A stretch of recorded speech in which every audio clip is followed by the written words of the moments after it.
Todo mundo, eu me chamo Verônica Spar, você está no Sparrices e hoje eu vou falar de um outro livro que também se passa nas Terras Altas.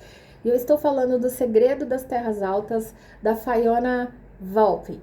E esse é um dos livros mais bonitos que eu li nos últimos tempos. Apesar de ter algumas considerações a fazer, vocês vão entender conforme o vídeo se desenrolar. Eu quis trazer esse livro porque foi uma leitura recente que eu fiz, fiquei muito satisfeita em ter feito a leitura deste romance e eu queria realmente dividir algo da Escócia que não fosse somente Outlander, tá?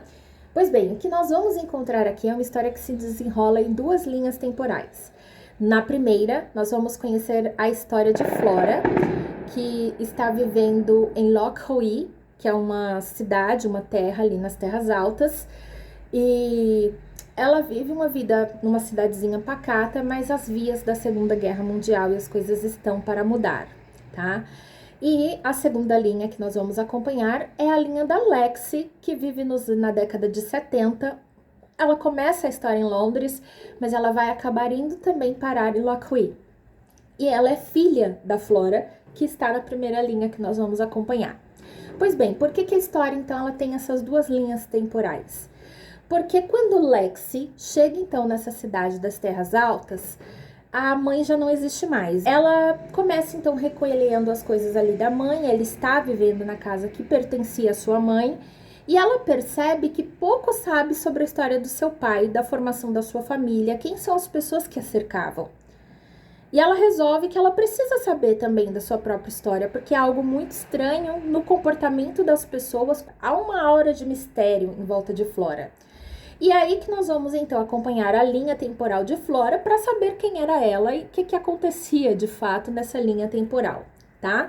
Então nós vamos seguindo tanto pela perspectiva do que acontecia com Flora, quanto pela perspectiva da Lexi, descobrindo as coisas que realmente faziam parte ali da vida de sua família e da vida de sua mãe. Pois bem, então a Lexi é uma menina que cresceu assim pro mundo e ela com certa idade resolve que vai viver o seu sonho de morar em Londres e fazer parte ali dos teatros musicais. Ela consegue passar em uma audição e durante algum tempo ela tem uma carreira muito bem estabelecida e famosa. Mas ela acaba se envolvendo com um ator também, um músico, e acaba engravidando.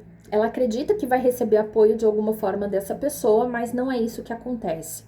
Ela se vê sozinha e por conta de algumas coisas que acontecem, vocês vão ver durante a leitura, ela também se vê sem um emprego porque ela não consegue cantar como antes.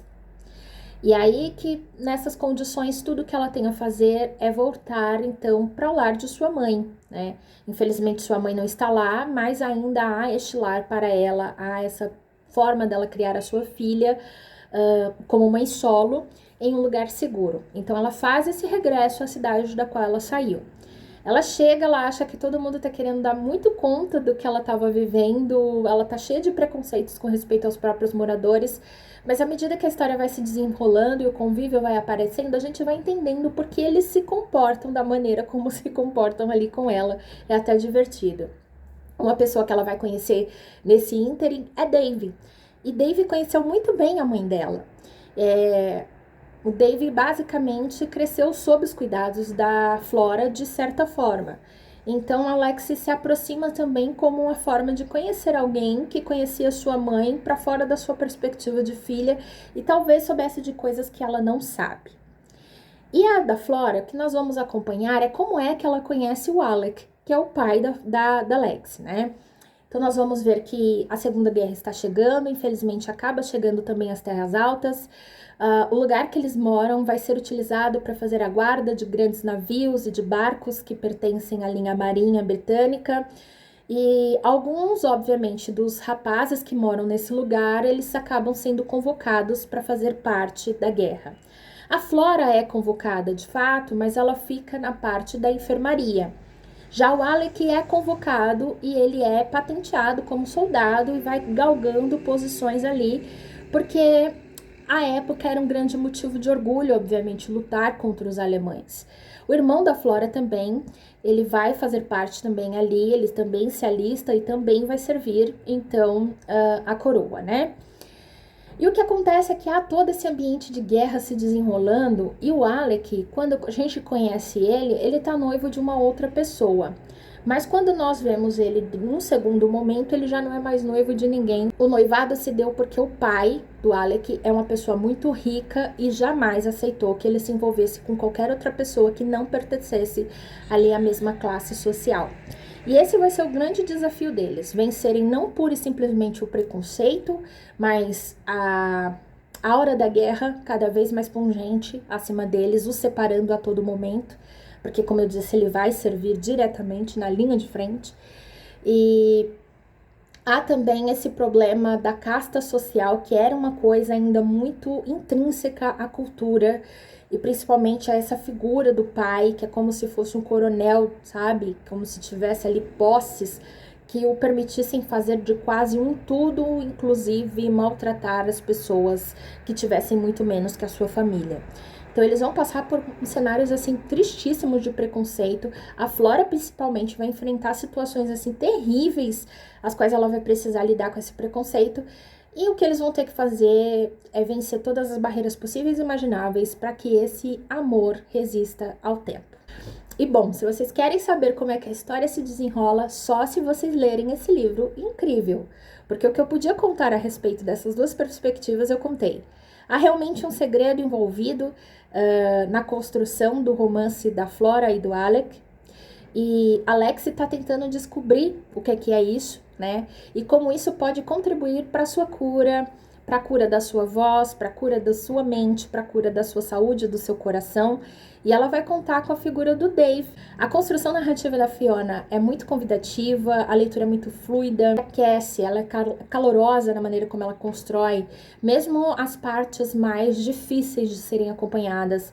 Ela não é uma pessoa de muitas cruezas, ela usa bastante de alguns eufemismos, o que contribui para que você se sinta meio que abraçado para a leitura de certa maneira.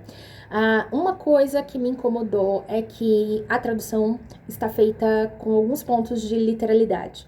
Há expressões as quais, obviamente, a gente não fala do jeito como está traduzido. E eu achei que faltou um pouquinho de apuro nessa questão, porque acaba que você precisa ler duas vezes para que faça sentido de fato a frase, para que você entenda o que o personagem estava querendo dizer. Isso não é, obviamente, uma culpa da Fiona, é um ponto de atenção que eu deixo aqui, inclusive, a editora, como cuidado para as próximas traduções, quem sabe. Nada que vá fazer assim, vou largar esse livro porque eu não estou entendendo nada. Não, são momentos e frases específicas, tá? O meu ponto de atenção sobre esse aqui em português. Mas mesmo assim, entrou para um dos meus favoritos. Ele só não é um 5 estrelas por conta desse ponto de ressalva, que eu também não posso fingir que não existe, né, gente? É isso, leitura é isso.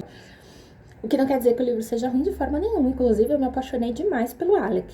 Eu acho que o Alec, ele sobe o patamar do que é um homem romântico num nível, assim, que difícil alcançar. Ele não é básico nos seus sentimentos. Ele não é aquela pessoa que diz, eu te amo, você é tão fofinha. Não, ele faz umas declarações que você fica, gente, eu queria. É uma coisa assim que pega no coração do leitor, sabe? E eu deixo de recomendação aqui pra vocês porque é realmente muito bom. Deixo a recomendação e a gente se vê então no próximo vídeo.